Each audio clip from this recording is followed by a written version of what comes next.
isu-isu apa? Isu-isu Imam Mahdi akhir zaman itu menjadi salah satu amunisi kalangan-kalangan tertentu yang ingin membajak Islam. Jadi muncul kelompok-kelompok sesat termasuk sama ISIS itu, kan dia pakai bendera hitam itu, bendera hitam yang soalnya panji hitam informasikan oleh Nabi sallallahu alaihi wasallam. Bisa-bisanya ya mereka memfitnah umat Islam bahwa Islam teroris, Islam adalah keras segala macam hanya dengan menilai dari ISIS. Iya. Padahal ISIS yang buat juga mereka juga. Mereka juga.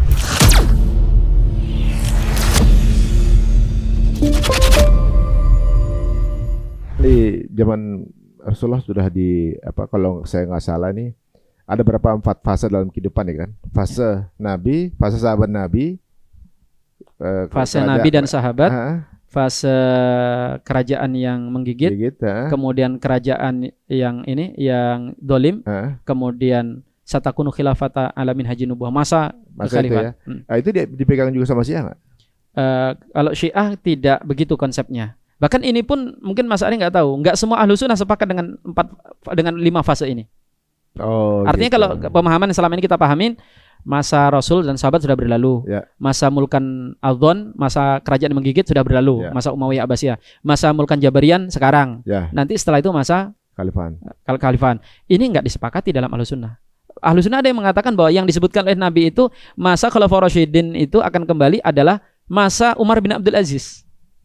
Jadi ini maksud dengan satakunu khilafatan alamin haji nubuwah itu adalah masa pemerintahan Sayyidina Umar bin Abdul Aziz. Berarti ini sekarang udah lewat di masa itu, udah tinggal tunggu kiamat ini dong. Ya, yang saya hendak katakan adalah bahwa ada yang berpendapat seperti itu. Artinya kalau Syiah nggak menerima itu pun di kalangan ahlu sunnah ada yang juga ada yang seperti nggak mesti ada dengan fase itu ya. Ya, kesamaan kita dengan mereka itu sama-sama mengimani Imam Mahdi. Ya. Cuma nanti perbedaannya kalau mereka persamaannya gini, sama-sama ada Imam Mahdi, sama-sama Imam Mahdi dari keturunan Rasul sallallahu alaihi wasallam. Perbedaannya adalah nanti mereka mengatakan kekalahan mereka hari ini akan dimenangkan dengan munculnya Al-Mahdi Al-Muntadhar. Jadi kita juga kalau bisa jangan menggunakan istilah Al-Mahdi Al-Muntadhar karena Muntadhar itu yang ditunggu, itu versi Syiah. Sedangkan kita nggak menunggu Imam Mahdi. Kita itu berjuang menang bukan karena Imam Mahdi, kita menang karena hukum sebab akibat. Justru kalau kita menunggu sosok superhero untuk muncul, itu kita nggak berjuang lagi. Kita nggak berjuang, dan itu lagu yang dinyanyikan oleh penjajah supaya kita nina bobo, Mas. Kan gitu kan? Kita lagi berjuang, nanti nunggu Ratu Adil. Ratu Adilnya nggak datang-datang, yang datang Ratu Zalim.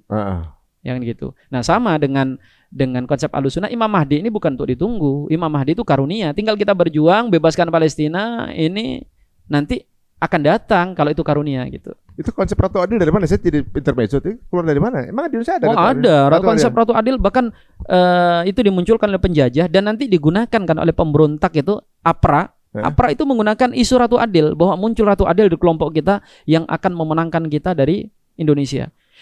Mas Ari, jadi isu-isu Imam Mahdi akhir zaman itu menjadi salah satu amunisi kalangan-kalangan tertentu yang ingin membajak Islam.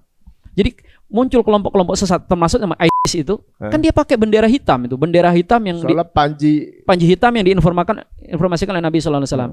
Sebelum itu juga pernah dulu di masa Abbasiyah panji hitam itu isunya dipakai juga.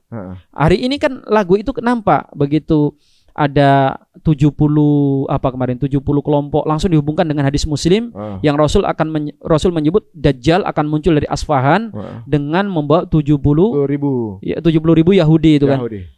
Ini kita cocok logis sudah. Ditambah memang muncul lagi Imam Mahdi kan, sekarang lagi rame Imam Mahdi di mana-mana itu kan. Ada Imam Mahdi di Pakistan, Di Pakistan muncul. Tapi orang Iran sedang menunggu Imam Mahdi versi Iran kan memang ya. Terus kita mau ikut-ikutan kan, berarti kemana pemahaman kita yang diwariskan oleh yang dituntunkan oleh ulama-ulama kita ya. Benar. Jadi sebenarnya teman-teman, ini tugas kita cuma berjuang sih semaksimal mungkin ya. Betul. Entah Imam Mahdi datangnya sekarang atau kapan, udah kita. Dan yang menjadi catatan adalah nubuat Nabi itu informasi-informasi Rasulullah tentang akhir zaman harus dipahami. Ini adalah untuk menunjukkan kebenaran Rasul alaihissalam. Jadi begitu terbukti, ya Allah, ternyata yang diinformasikan sama Nabi benar ya. Menambah kita makin iman gitu. Bukan malah justru membuat kita kontraproduktif tadi itu. Hari ini kan kecenderungan begitu. Sudahlah, udah akhir zaman, kita tinggal nunggu aja kiamat. Nggak benar itu. Malah seperti jadi pasif ya. Pasif, atau minimal ya itu tadi, banyak sekarang bahkan dari kalangan ahli ilmu yang suka cocok logi. Ini Raja Abdullah meninggal nih, nanti berebut antara ini sama itu. Akhirnya kita itu jadi kayak tukang ramal, Mas.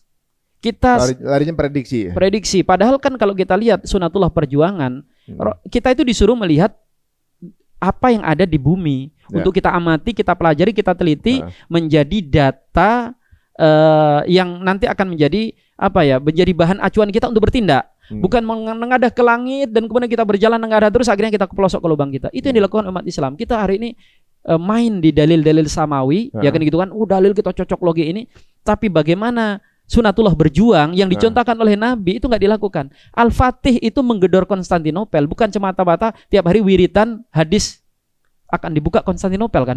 Fatuftahna Konstantinia falani, enggak. Beliau bukan cuma membina ruhiyah orang sholat malam, tapi membuat meriam, bahkan kemudian mengatur strategi, kemudian menembus itu tadi selat itu, kemudian sampai kapalnya dinaik. Artinya ada kauniyah perjuangan yang dilakukan untuk kita dapat kemenangan. Ketika Salahuddin atau ketika umat Islam membuka Palestina, direbut kembali dari salib, itu kan tidak dengan dengan tidak dibacakan oleh ulama-ulama hadis-hadis tentang kemenangan Imam Mahdi.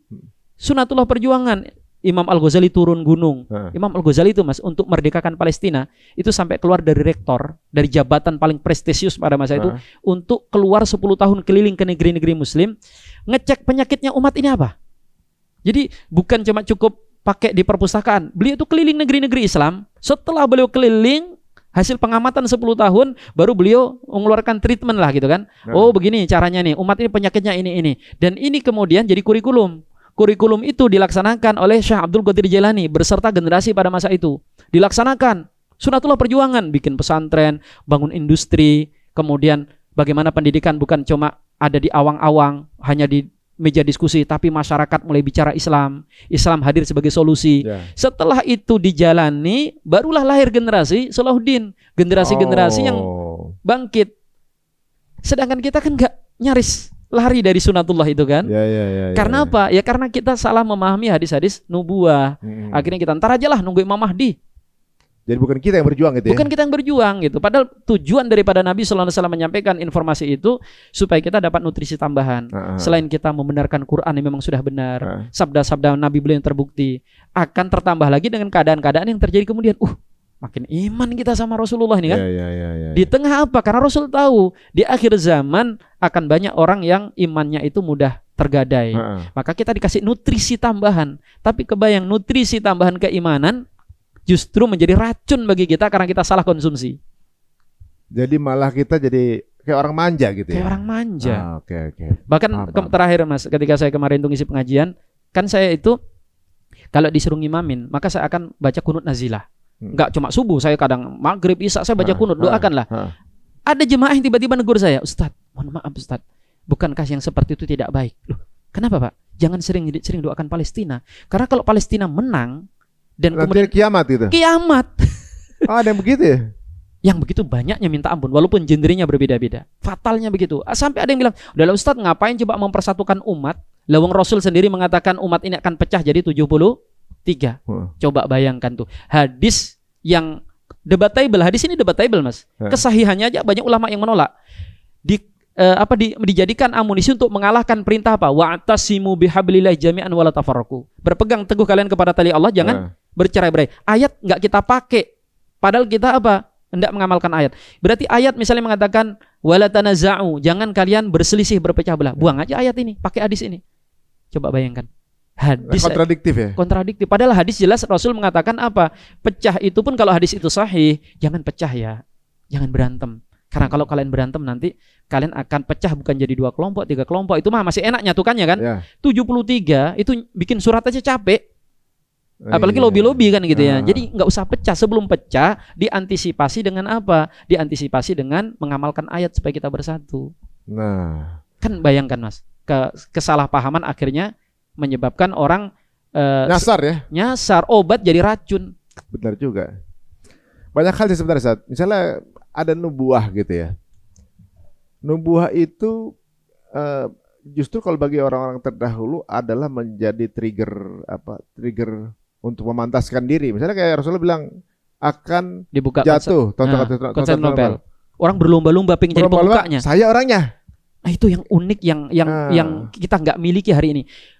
Begitu muncul hadis itu kan nggak begini, nanti kan pasti ada yang buka. Kalau saya takdir pasti saya yang buka. Enggak kan? Itu kan kalau gaya kita. Bani Israel lagi mau masuk ke Palestina kan. Ntar kamu aja yang ngerjain gitu kan. Iya. Udah kamu aja. Jadi kita itu memusuhi Israel, tapi cara berpikir kita itu kalah Israel, Yahudi. Ya.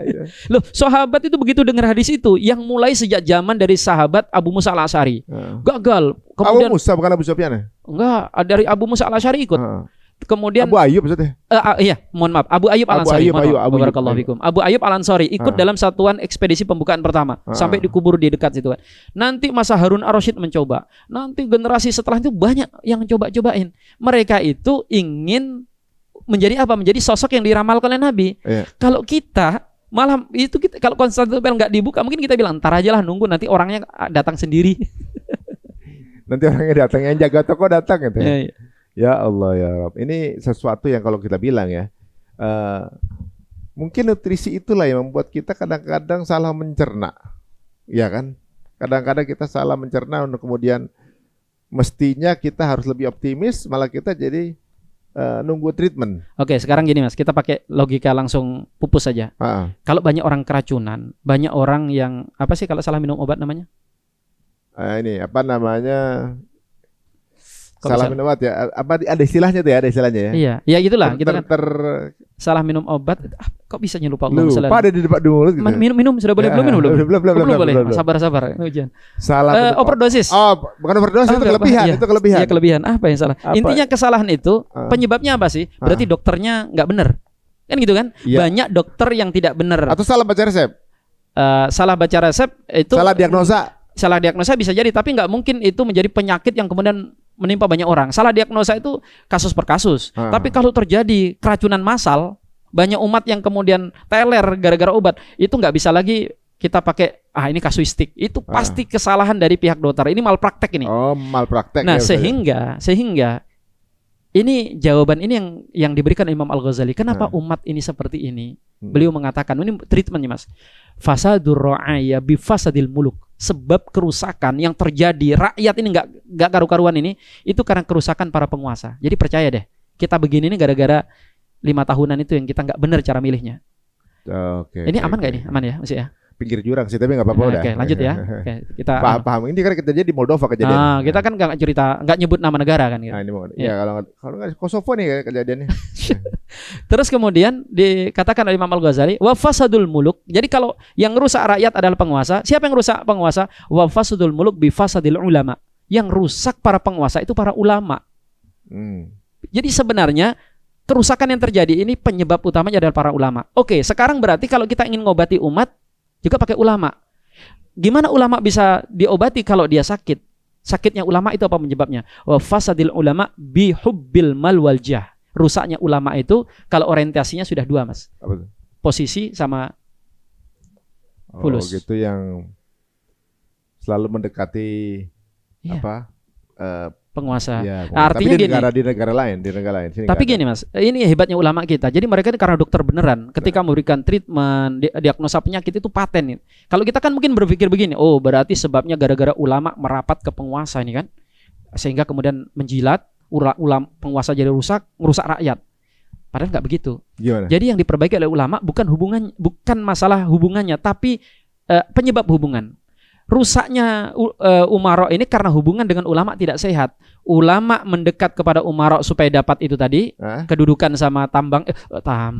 Salah Mas. Itu ada di negara ini. Oh iya, enggak di sini. Aman enggak? Sudan. Menurut saya gitu. Menurut keyakinan saya kata. Jadi mencari jabatan, mencari harta. Nah, itu yang dibaikin. Imam Al-Ghazali justru kalau misalnya solusinya ulama dijauhkan malah bahaya. Nggak boleh kekuasaan itu jauh dari ulama. Yang diperbaiki adalah ulama mendekat kepada umara supaya apa? Bukan lagi dalam upaya menjilat, tapi supaya fatwa-fatwanya bisa dilaksanakan. Karena ulama itu cuma bisa ngomong, Mas. Kita ini kan cuma bisa ngomong gini. Yang punya tangan itu para penguasa yang bisa menjalankan hukum dengan baik.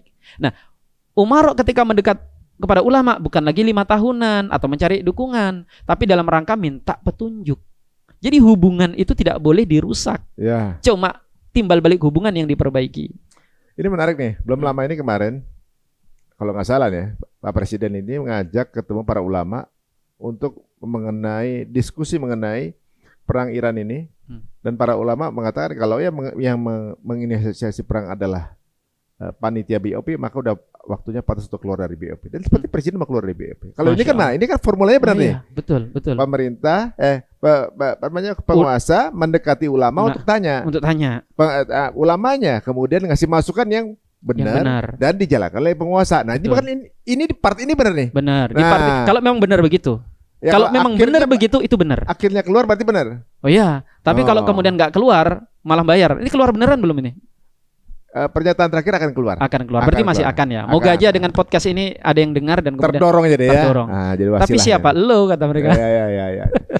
Tapi kemarin kita udah ngobrol ya beberapa ustadz kita yang hadir dan menyatakan itu. Dan mudah-mudahan akan jadi satu harapan yang bagus lah. Jadi artinya gini Mas, di satu sisi kita ini umat juga jangan terlalu curiga kalau ada ulama yang dekat dengan umaro, karena bukan masalah kedekatannya, tetapi kenapa mendekat.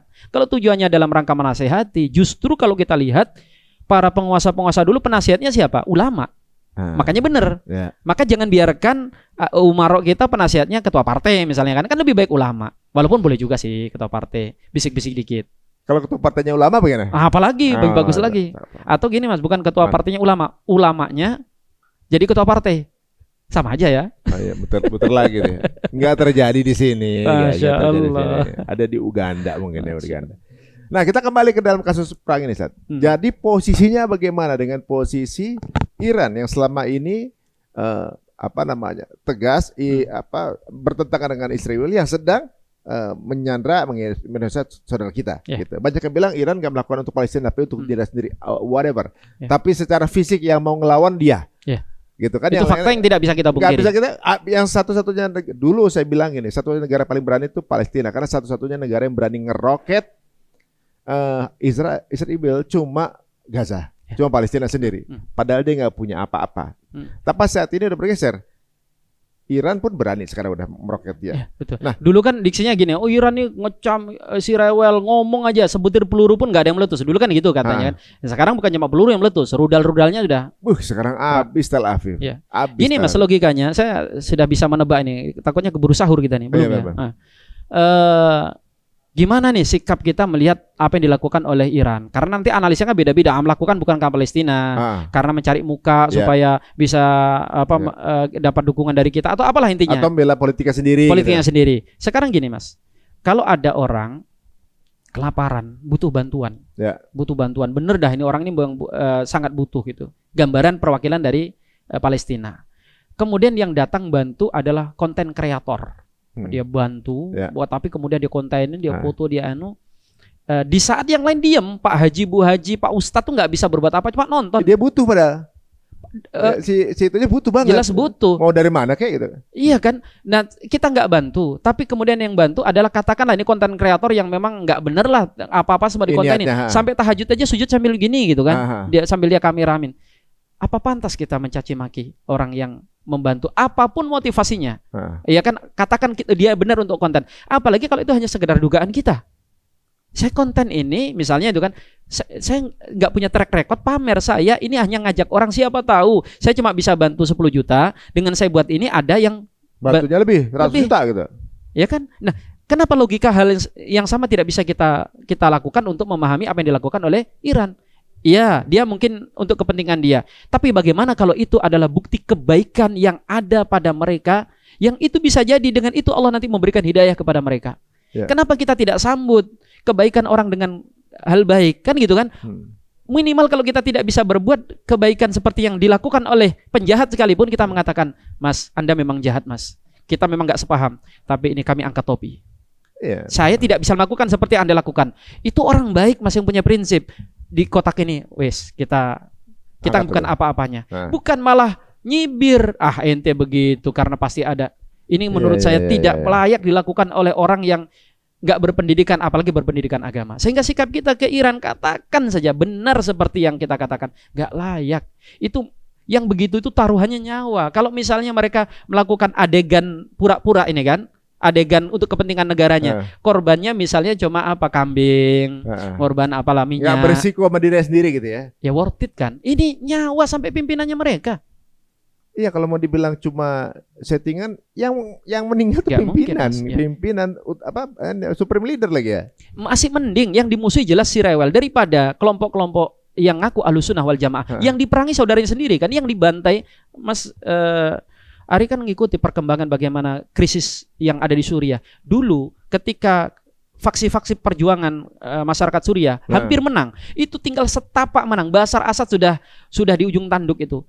Yang menyebabkan keadaan terbalik itu siapa? Masuknya kelompok-kelompok ISIS, dan kemudian yang dihabisi dulu adalah Ahlussunnah.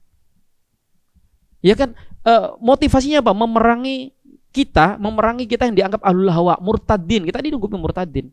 Masih mending apa yang dilakukan oleh orang-orang Syiah, katakan gitu kan, orang-orang Iran yang mereka jelas musuhnya siapa, musuh kita bersama, musuh masyarakat dunia kan gitu kan. Nah, terus kita hari ini yang ngaku orang ngaji, orang yang biasa husnudon dengan orang-orang baik, kita bisa husnudon dengan banyak pihak sampai penguasa yang menurut kita ini bukan di sini ya, tapi tidak bisa berhusnudon dengan 300.000 umat manusia yang mereka masih menyuarakan la ilaha illallah Muhammadur Rasulullah. Meskipun mereka juga kita akui adanya kesalahan. Kenapa kita tidak bisa berhusnudon di kota ini? Ya, benar juga ya. Kalau analogi seperti itu tuh ibaratnya kayak ada content creator, tadi kata Ustadz ya, yang ngasih ke orang ini, kemudian kita judgement niatnya, padahal yang dohirnya bantu dia. Iya.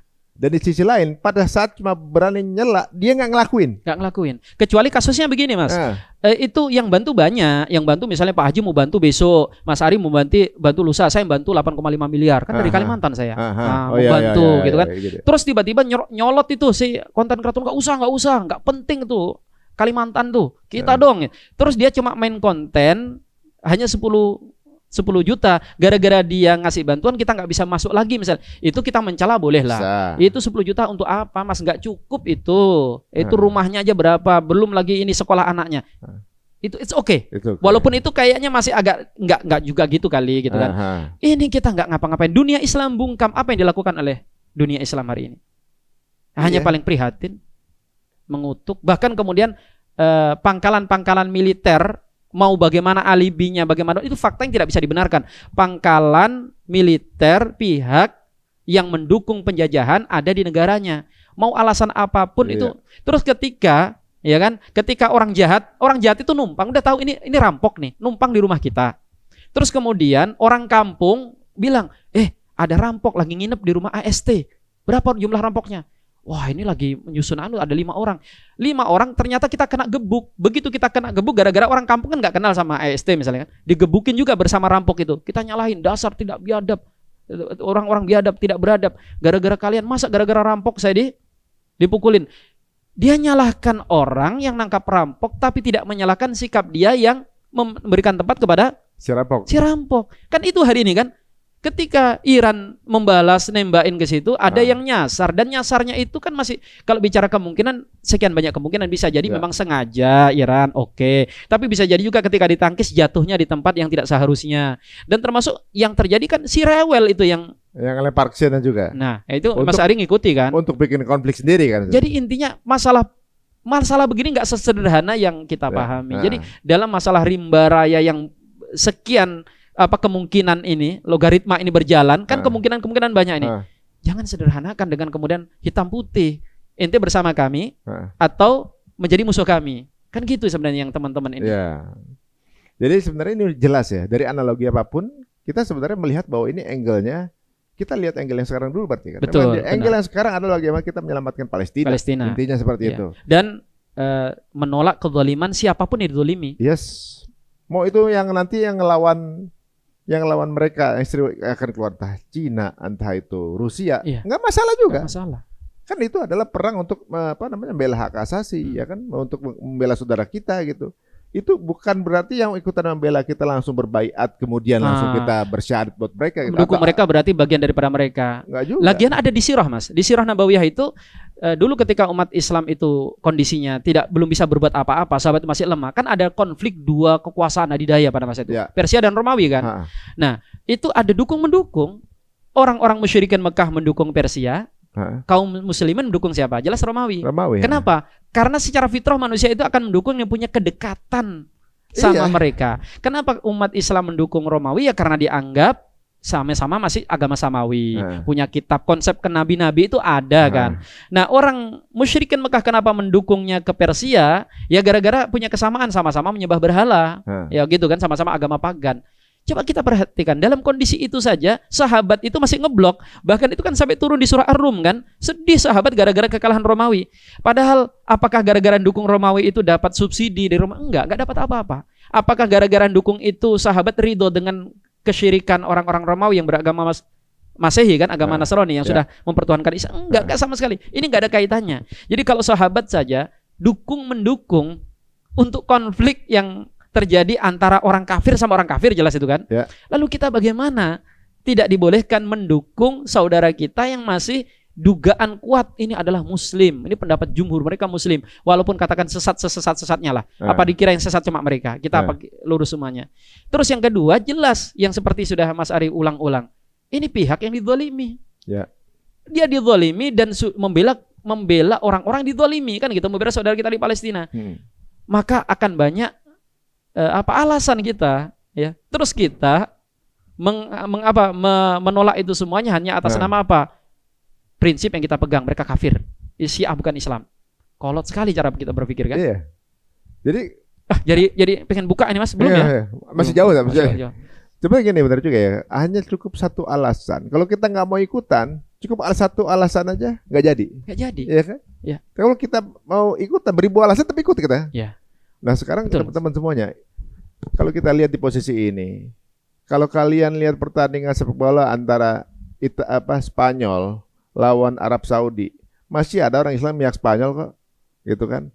Nonton bola itu bukan berarti kita langsung langsung jadi murtad, enggak guys.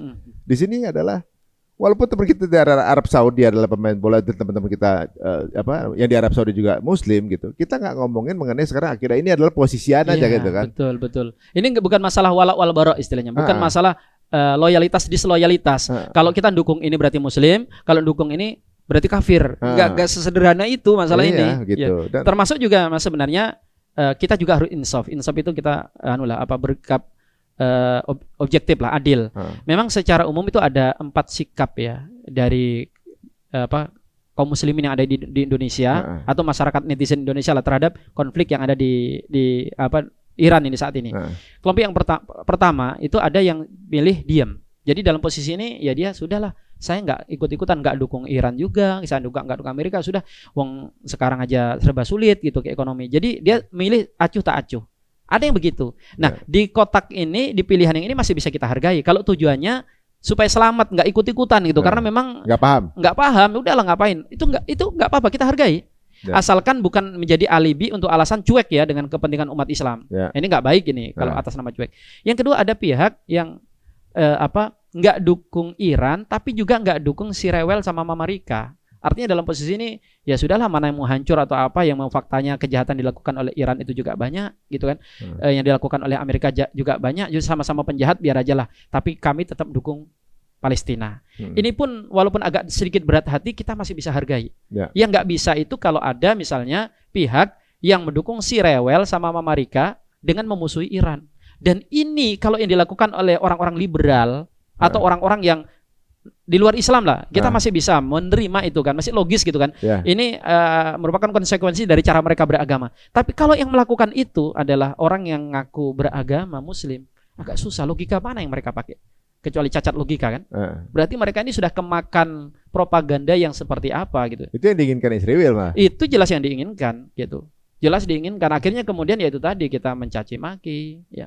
Dan kemudian otomatis opini publik itu diharapkan nanti mempengaruhi penguasa setempat kan. Benar. Sehingga kemudian ya lebih berat lagi kita harapkan pemimpin-pemimpin kita untuk mengambil langkah strategis dalam konflik ini gitu.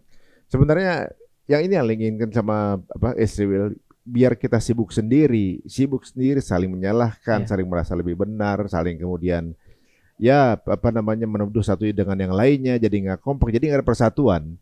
Nah kalau di pembicaraan kita ini sebagai seorang Ahlus Sunnah wal Jamaah, nggak masalah untuk berpihak pada Iran di konflik ini, benar berarti? Nggak masalah, gitu. Nggak jadi masalah. Yang jadi masalah itu justru ketika Anda acuh tak acuh dengan adanya sesuatu yang beririsan dengan urusan saudara kita di Palestina kan gitu Ya. kan. Dia itu acuh tak acuhnya bukan karena nggak pengen tahu dengan konflik ini, tapi apa? Udahlah terserah. Itu juga Palestina manhaj yang bermasalah. Itu disayangkan. Ada juga yang begitu. Ada Nggak mau bantu Palestina karena manhajnya beda. manhaj yang bermasalah. Astagfirullah. Itu jelas, Mas. Makanya tadi awal saya singgung, mereka ini ketika ada saudara-saudara kita yang berjuang, jelas ahlu sunnah wal jamaah, jelas sahadatnya sama dengan kita, jelas gerakannya bagaimana ADART-nya, ya saudara-saudara kita di itu dikatakan apa? Wah, itu nggak wajib didukung. Kenapa? Karena mereka itu para penjahat. Mereka ini manhaj yang bermasalah. Jelas itu. Palestina itu kalau mereka berpegang teguh kepada sunnah, maka Allah akan berikan kejayaan seperti kejayaan para penghidup sunnah yang lainnya. Maksudnya negeri-negeri tertentu. Yang kayak gitu tuh ada. Begitu sekarang giliran ada penjahat yang lebih besar mengacak-ngacak saudara kita umat Islam, masih bagian daripada umat Islam di Iran itu, dia ngomong apa? Yang dipersoalkan manhajnya atau kelompoknya yang sedang berjuang tadi. Itu kan berarti gimana cara mereka itu beragama gitu? At least begini, ternyata di Iran itu banyak masjid Abu Bakar. Jelas. Banyak masjid Umar. Banyak masjid namanya Masjid Utsman. Bisa di ini di search teman-teman. Itu yang konten kreator Ahlussunnah yang ada di Iran kalau nggak salah dijelaskan.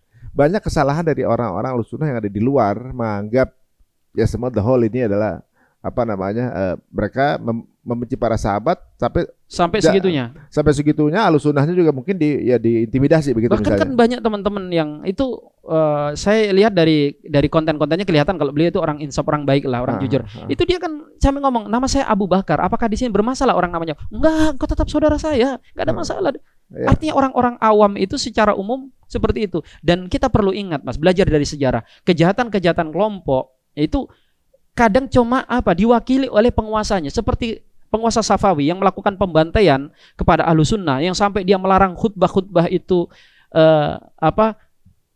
dengan memuji Abu Bakar, tapi harus dicaci maki Abu Bakar, Umar, Utsman, Ali. Itu yang menolak dalam sejarah bukan cuma ulama Ahlussunnah, tetapi juga siapa? Ulama-ulama Syiah. Apa yang dilakukan dengan penguasa itu? Dipotong lidahnya para khotib-khotib yang tidak mau dalam khutbahnya mencaci para sahabat. Akhirnya dipotong itu bukan cuma ulama Sunni loh, tapi juga ulama Syiah. Karena kebijakan yang seperti itu kemudian terwakili bahwa Syiah mencaci maki para sahabat. Padahal di fakta yang tidak bisa kita pungkiri ada penolakan. Tapi karena perilaku dari penguasanya zalim, akhirnya kita anggap bahwa itu mewakili kelompoknya zalim. Kalau itu hal yang sama dipakai, Mas, untuk kita, apakah mereka nggak bisa balik? Sunni itu jahat. Lihat, diangkat sampel penguasa-penguasa kita yang melakukan pembantaian terhadap mereka misalnya. Kemudian kalau misalnya kita angkat tokoh-tokoh tadi itu yang bermasalah gitu kan, dari kelompok Syiah yang ini, apakah dikira mereka tidak bisa melakukan yang sama? Memframing itu untuk masyarakat mereka, nih Ahlussunnah itu begini pemikirannya.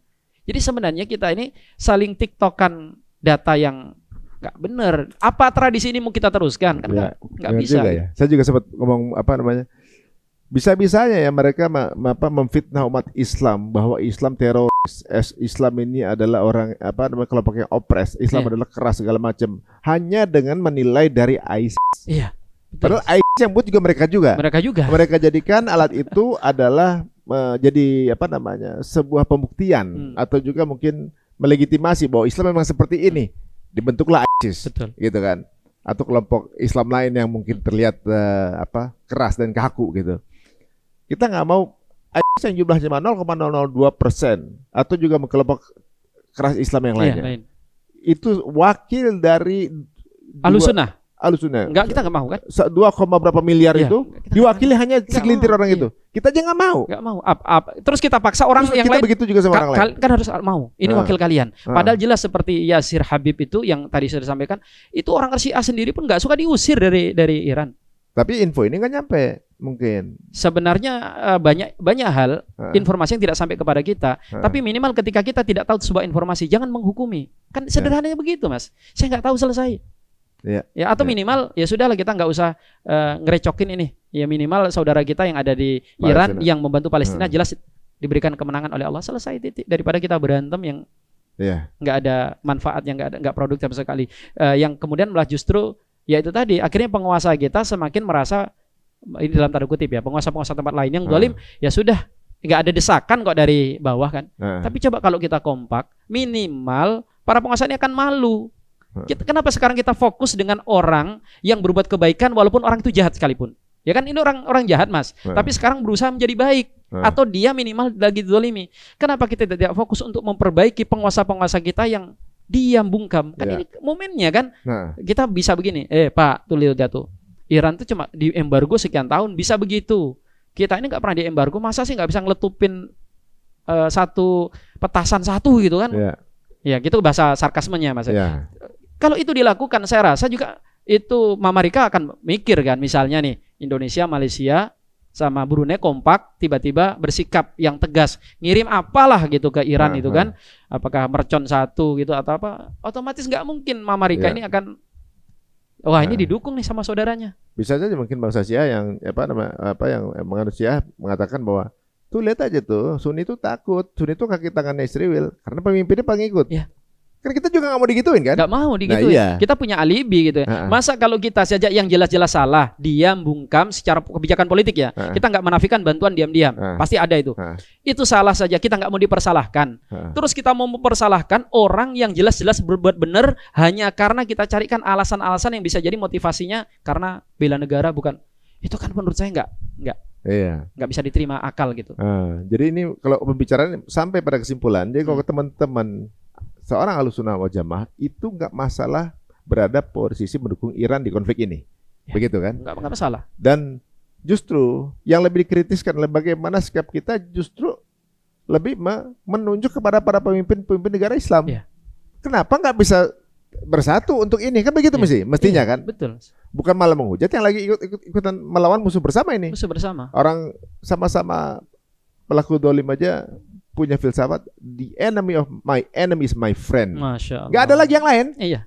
Udah kalau dia musuh gua, berarti lu temen gua. Nggak ditanyain lagi mazhabnya apa, ininya apa, segala macam gitu. Mau itu orang Islam sekalipun gitu, itu jadi temen dia. Kalau dia musuh yang sama, kan begitu. Nah, teman-teman semuanya, kita tuh jangan terlalu kebanyakan syarat gitu untuk kemudian membantu saudara kita gitu. Kebanyakan syarat yang akhirnya malah kita jadi nggak bantu, malah jadi kontraproduktif. Pembicaraan ini bukan malah tambah memperuncing ya. Semoga mungkin ada yang Syiah, ada yang Sunni sekarang ini. Ya waktunya kita bersama-sama untuk fokus pada musuh bersama kita. Emang lebih enak musuhan apa bersama sih, begitu kan? Ya kita sepakat aja. Oke, yang di sana begini ngambilnya, yang di sini begini ngambilnya. Tapi kita sama-sama nggak permusuhan. Dan sama-sama kita berpikir bersama bagaimana tuh jatuhin gengnya penyembah Baal ini kan. Gini Mas, jadi orang itu akan berani ngacak-ngacak kita kalau dilihat kita itu nggak bersatu. Coba gini aja gambarannya, kita nggak usah deh bersatu dengan Iran, kita bersatu aja dengan Cina, Rusia, itu kemudian Iran ada di dalamnya. Saya yakin si Riwil nggak akan berani kemarin itu ngacak-ngacak gitu kan. Nah kalau orang-orang di luar sana tahu bahwa umat Islam itu apapun faksinya, walaupun dia kelompok Syiah atau Sunni, tapi satu diganggu semuanya akan bersuara. Itu saya rasa nggak akan berani mereka mengambil tindakan yang sejauh itu kan. Itu kan karena mereka paham asal begini kan, itu nanti yang lain paling diem aja. Apakah nanti kita tidak khawatir tinggal giliran kita? Ya kan, tinggal giliran kita. Nanti kalau sudah selesai misalnya yang ini, apakah nanti nggak bisa ditarget yang lain? Tinggal aja dibuat isu. Indonesia sama Malaysia dicarikan. Satunya madhab Syafi'i, satunya madhab Mukidi misalnya Mas. Ya kan sudah dibuat aja. Akhirnya kita nanti itu tadi dikuasai satu persatu dengan divide et impera tadi kan, pecah belah. Mudah sekali kita dipecah belah hanya gara-gara urusan yang seperti itu. Bisa aja nanti misalnya gini, Iran tiba-tiba belakangnya ada Cina, ada kayak Avenger tuh, tiba-tiba Rusia datang rapat, Arab Saudi masuk rapat, kan takut itu dia. Takut, jelas. Nah, tapi ketika gini udah di depan ada Iran yang lagi berhadapan, oke, Cina datang, oke saya dukung, didukung lagi sama Korea, oke saya dukung lagi sama Rusia, saya dukung, Arab Saudi datang dukung, pas Indonesia datang dukung. Tapi tanya dulu, sebentar mazhabnya apa? Kan nggak masuk situ. Itu kan sama dengan ini Mas, kalau ada orang jahat ngerampok atau maling di satu komplek perumahan, begitu kompak ada maling dikejar rame-rame, itu maling yang lain pada mikir mau masuk di situ, kompak banget warga ini. Tapi kalau ada terjadi kasus, ada rumah dibobol, terus yang lain pada biar aja wong itu pelit. Tunggu giliran Anda nanti akan dibobol di di aksi-aksi berikutnya. Kan logikanya begitu. Ini para penjahat-penjahat dunia itu apa dipikir akan berhenti seandainya mereka nanti bisa sukses dengan aksi yang kali ini? Itu hanya nunggu waktu saja, dan itu kan sudah kebaca sekarang itu kan. Itu logika sederhana itu harusnya bisa dibaca. Dan sekarang dalam posisi sekarang ini jelas bahwa Iran itu tokoh-tokohnya sendiri keberpihakannya kepada ahlu sunnah, dalam hal ini posisinya kepada sunni jelas gitu kan. Masa mau kita kaburkan dengan asumsi-asumsi yang nggak berdasar tadi itu. Para musuh Islam sekarang ini nggak tahu perbedaannya, dan mereka menganggap semua sama Islam dan semua dimusuhi, guys. Tapi kita sesama yang menyembah Allah ini lagi cari bagaimana caranya biar beda gitu. Ya terserah lah, mungkin pandangannya beda. Tapi contoh lagi waktu ada penembakan di Christchurch, ketika dia mau nembak dia nanya mazhabmu mau apa? Karena dia masjid langsung tembak kan gitu. Entah dia ini Jamaah Tabligh, Salafi, NU, Muhammadiyah, di situ sama-sama Islam dianggap tembak semua. Sedangkan kita ribut sendiri mau bersatunya. Guys, ayo udah waktunya sekarang kita singkirin dulu tuh yang kira-kira mungkin nggak terlalu premier lah di kasus ini. Yang penting bagaimana sama-sama kita melihat Aqsa kembali merdeka, Palestina merdeka, dan kejayaan umat kedamaian dunia ini bisa terjalin. Ya mudah-mudahan ada manfaatnya podcast ini. Jika dirasa teman-teman semua merasa bahwa bermanfaat, mungkin sebarkan ke circle teman-teman semuanya. Mungkin ada pesan terakhir Ustaz untuk sekarang ini masih ribut terus di sosmed. Ya, jadi masalah umat hari ini harus ditangani sesuai dengan kasus per kasus, Mas. Masalah Syiah misalnya, kalau itu dianggap sebagai masalah yang kita khawatirkan, semakin mengkhawatirkan di negeri kita, karena mereka melakukan penetrasi, kemudian masuk ke kelompok-kelompok Sunni dan mempengaruhi, maka yang seperti ini pemikiran dilawan dengan pemikiran. Ya, itu bukan berarti ketika kita dukung Iran kita tutup mata dengan segala hal yang dilakukan oleh kelompok-kelompok Syiah di negeri kita. Ya tetap pemikiran kita lawan dengan pemikiran, kita adakan diskusi, dan diskusi itu nanti manfaatnya bukan cuma untuk menangkal kan. Berapa banyak begitu hasil diskusi justru orang-orang Syiah yang tadinya anti dengan kita, oh ternyata Ahlussunnah hujahnya begini, menjadi poin bagi kita. Adapun masalah politik itu masalah yang diselesaikan juga harus dengan politik. Nggak bisa kita ini masalah yang terjadi di Iran kita selesaikan dengan diskusi masalah apa itu manhaj, apa itu madhab, apa itu firqah. Sampai kita beliuran pun nggak akan berikan solusi apapun. Justru yang produktif saat ini adalah bagaimana sikap nyata Ahlussunnah, perannya, posisinya dalam krisis yang sekarang terjadi ini. Itu kan semakin mempertegas. Justru ini men-trigger gitu. Mereka yang kita hukum sesat aja seberani itu dalam membela sesuatu yang mereka yakini sebagai kebenaran. Kita yang katanya di atas kebenaran, jelas pengikutnya Nabi yang nanti akan masuk surga, mati syahid. Kita ini kok nggak ada punya keberanian sama sekali gitu kan. Minimal keberanian kita ini kan belum bertempur nih, bersuara kepada penguasa. Kita membuat suara kita semakin menguat supaya didengar. Itu aja kita nggak mau gitu kan. Sehingga melihat semua yang terjadi ini harusnya membuat kita semakin produktif, membuat kita bertanya apa yang bisa kita lakukan.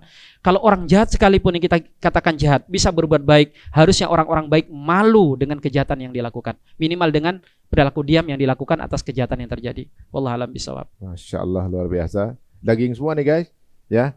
Jadi diskusi mengenai hal itu udah kontraproduktif kalau kita masih jalankan terus. Tapi bagaimana kita bahu membahu, ya.